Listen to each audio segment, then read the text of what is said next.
What's good? We back with the Boxing Clinic and more with our official pound for pound top 10 list. Might not be popular, but it is what it is. Criteria that we use, whatever you want to say, is resume, accomplishments, a little bit of the eye test. Mainly the resume, to be honest. Who you beat is the most important part. And to be factual and actual, my number one pound for pound face of boxing is vacant. It's basically starting at 2, 3, 4, 5, 6, 7. In my opinion, I don't see a face of boxing. Some guys that you might not see on here. Let's start off there. Canelo Alvarez, obviously he cheated. I knocked him completely off the list. Kovalev, one of the most overrated resumes in boxing. In my opinion, he ain't gonna make the list. I can't see who else on there, who should be on there.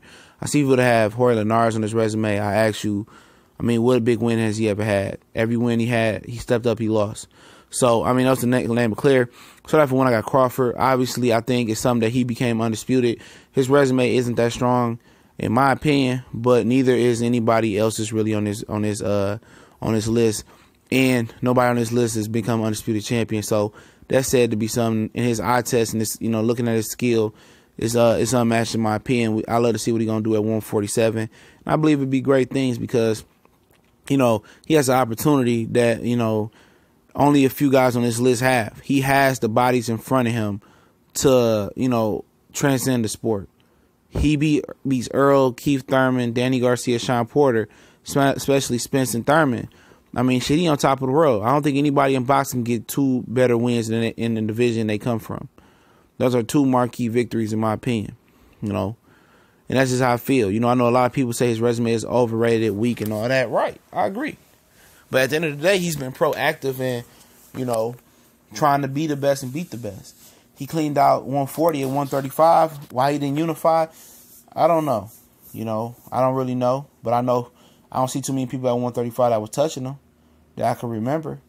He's a hell of a fighter. And number 2, Earl Spence, I had him a little bit down last time. I bumped him up just because that, people don't want to give him an opportunity. I know you can't move a guy up off of fear and off of just clout. But I just did that just to do it, man. I just feel that he's special. I feel that him and Crawford both had the same mentality and a drive to be great and both want to fight the best. You can't say that about everybody on this list. A lot of people on this list pop off a lot of steam. And I do believe Earl Spence is one and two of the best boxers in the world. A lot of people won't because, who did he beat? Who did he beat? Who the fuck did Triple G beat? A welterweight in Kell Brook? A guy that was knocked out already in Danny Jacobs? Other than that, his resume is bland. It's bums.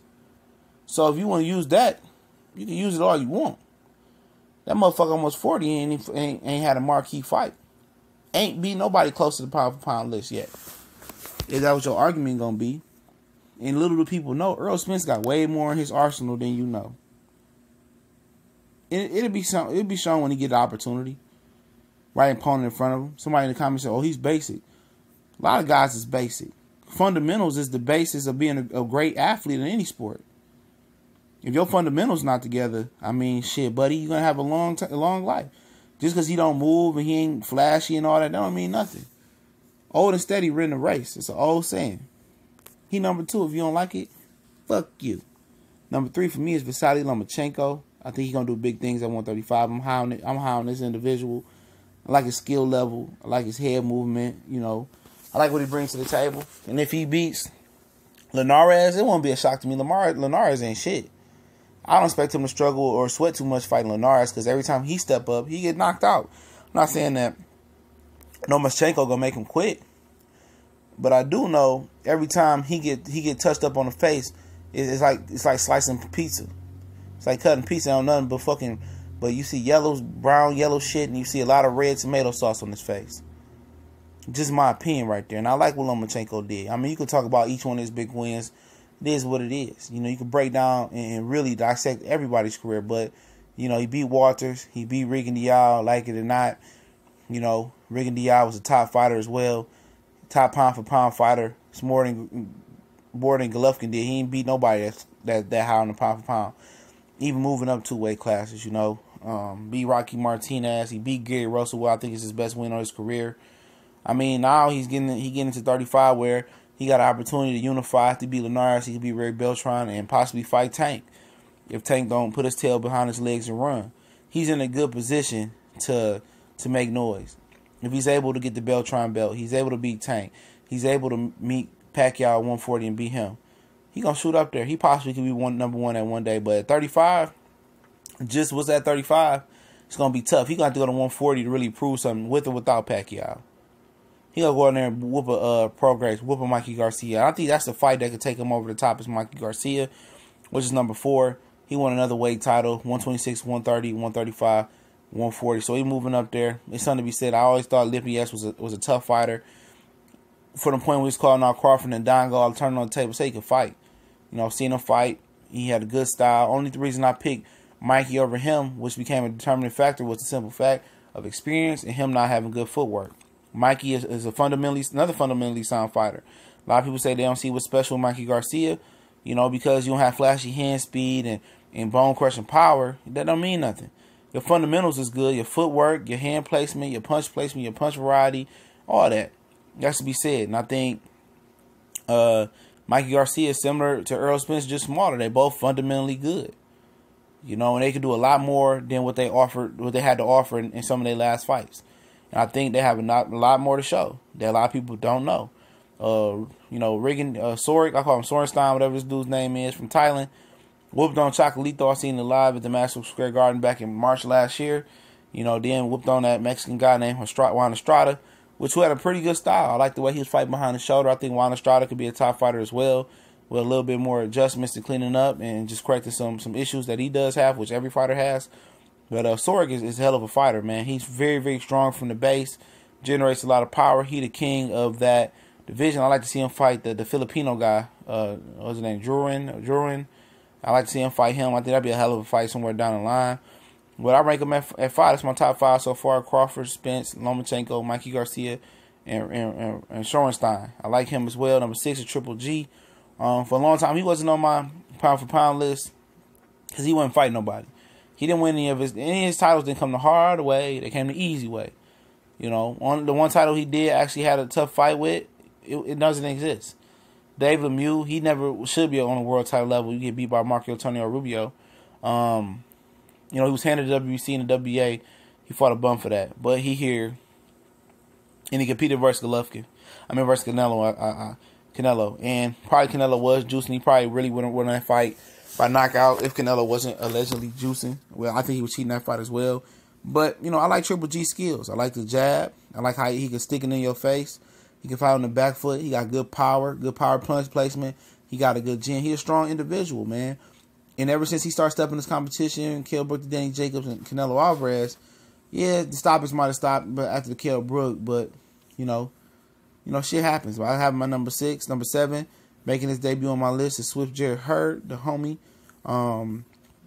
Anytime you beat the longest reigning champion, it's not Lara, you know, that puts you on the list. I know Lara didn't crack a lot of people's lists because he wasn't fighting top competition. I believe he would have capitalized, you know, after the Canelo win and fought some top guys, got Boo Boo in there, you know, Andrade, and beat some other top guys and be more proactive in trying to fight, you know, elite fighters in his division. Then I think, you know, I think he could have been in the top 10. But his born style and his born, you know, selection of fighters stopped him. But Swift Hurd, he did his thing. He looked like a real wrecking force, you know, a real offensive type of guy that brings heat. And, you know, on the heels of Abel Sanchez saying black fighters wasn't exciting, you know, we got two sluggers on the list, Earl and Swift Jerry Hurd, that brings the pain and bring the heat. A lot of guys ain't going to want to see him. He looks huge for 54. He probably going to look even huger at 160. And I see the improvements coming with him. I think it's well-deserved that he lands on the list.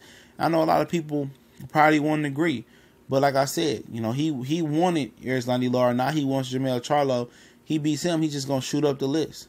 You know, just by wanting that fight and wanting to be the best, you know, that kind of like, you know what? I got to put that dude pretty much high on my list. But he's a hell of a talent, you know. He's improving. You know, he cut the ring off better. The jab looked better. He got a little bit better head movement. he just got to keep improving, especially if he plans to move up and conquer multiple weight divisions. And Nuyiwa, y'all know what it is. He already talking about, you know, taking part in the World Box Super Series tournament that can feature some great guys like that Tay guy. You know, he did move up from a division where we want to see him fight Sorenstein. You know, I guess he outgrew the division now. You know, he trying to conquer another one. They get to the World Box Super Series tournament. He can win that. He can shoot up again, man. You know, he's a hell of a fighter. The monster. You know, I got much love for him. Way he worked the body up and down, good power. And I think he got a lot to build on, man. I really do. I think he got a lot to build on. I think he got a lot to work with, a lot of potential that needs to be unlocked, and it will happen. Number 9, Keith Thurman. Only reason why I'm keeping him on this list because he's a unified champion. You know, but it's hard to even say Keith Thurman's name these days because what he's doing to the welterweight division and what he's doing to Earl Spencer's career and holding it up. I mean, at the end of the day, you know, either you take your ass whooping like a man, or you get a belts up and retire. And I told you guys, I thought this guy was ready to retire. You know, I really did. The way he was talking, how he ain't hungry no more, and all this, and he probably rather eat rummy noodles than trying to get some seafood and some prong and some motherfucking, you know, catfish and crawfish and shit like that. He's satisfied. He full. You know, he don't want no more. He don't want to prove himself no more. And would I be surprised if this dude signed top rank or retired? Fuck no, I wouldn't be surprised. You know, I wouldn't be surprised, man. He could fight. He got talent. Why is he holding up Earl's career like that? Pushed back his May 19th day with a hand injury. Nobody heard no more medical reports on. Nobody heard, see, no x-rays. He fucking getting Edna Cherry some best wishes on Instagram, you know, because he was fighting the other night on FS1. Well, best wishes, Edna. Your hand good enough to text on Instagram or your phone. You know, get in the ring. Stop holding the division up. It's always the wrong people in wrong places in boxing. Man, you know, in these sanctioned belt bodies, as long as Keith Thurman throwing cash over to him, they're going to continue to keep him in the position that he in. But I just cap him on this list by the hairs of chinny chin chin just because, man. He's a unified champion, one of the glamour divisions in boxing that happens to be good. You know, somebody's talking about how 175 was better than 147. Yeah, depth-wise, top to bottom, but you're talking about star power at 147. No division has a star power at 147. Is that plain? Plain and simple to see. And the winner of Usyk and Gasly, I think will be my number 10. I'm gonna squeeze cruiserweights in there. I was very impressed by Gasly last win. I wasn't as impressed by Usyk last win, but the boy can fight. He might be amateurish in his attack. And if he plans on, I think both of them plan on going to heavyweight because both of them plan on winning this and become undisputed at cruiserweight. I think if Usyk plans on going to heavyweight, he got to change some of them amateurish type of tactics that he used. He got to sit down his punches and develop a more professional type of offensive style. Gasly is so patient. He punches hard. I couldn't tell you how both are going to do it at heavyweight, but I think both of them going to make a hell of a fight in the World Boxing Super Series finals. They talking about replacing George Groves for the other one because his shoulder, but I heard that his shoulder was healing 100% healthy, so I don't know what it is. That part of the tournament was a major failure. Too many people falling out week of the fight and, you know, all that other bullshit. But the cruiserweight side done well. And, you know, I think Gasly and Usyk going to be a hell of a fight I'm going to tune into. I know a lot of people don't like the flavor of the cruiserweight division, but this is going to be a hell of a fight. So the winner of that fight right now, both sitting on my number 10. Like it or not, you know, it is what it is. Hate it or love it, the underdog go top.